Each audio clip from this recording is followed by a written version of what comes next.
The EU consent system is designed to make age verification a lot simpler for users. But one important additional aspect of our system is the ability for younger children to secure the consent of their parents to what they're doing online. In Europe, the general data protection regulations make it clear that younger children aren't able to give consent for their personal data to be shared unless their parents also give consent. The age limit for that varies between 13 and 16, depending on which state you're in within Europe.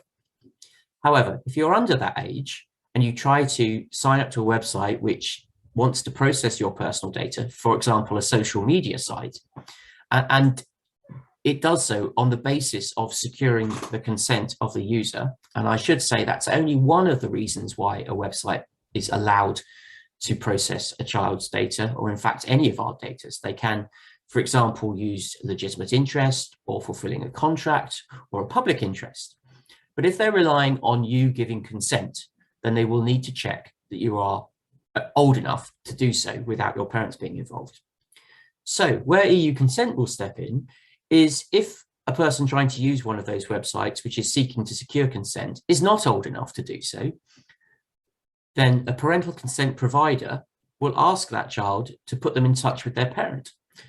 And once they've established contact with the parent, the provider will check that the parent is actually an adult. And having checked that, they may even want to try to check that the adult is related to the child and has the legal authority to give that consent. Anyway, having established that the person has sufficient standing reliably to give that consent, then they'll be asked to do so, and the website will be informed that consent has been secured.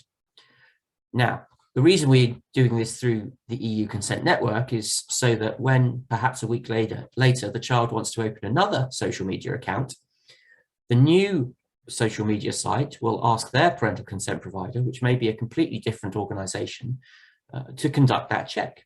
And that new provider will be able to see, based on a cookie, a token that's been left on the device being used by the child, that they've already gone through an EU parental consent process.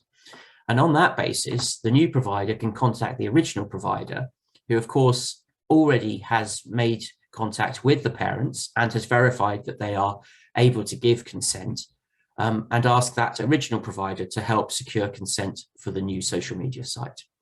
So that's what parental consent in the EU consent process is all about.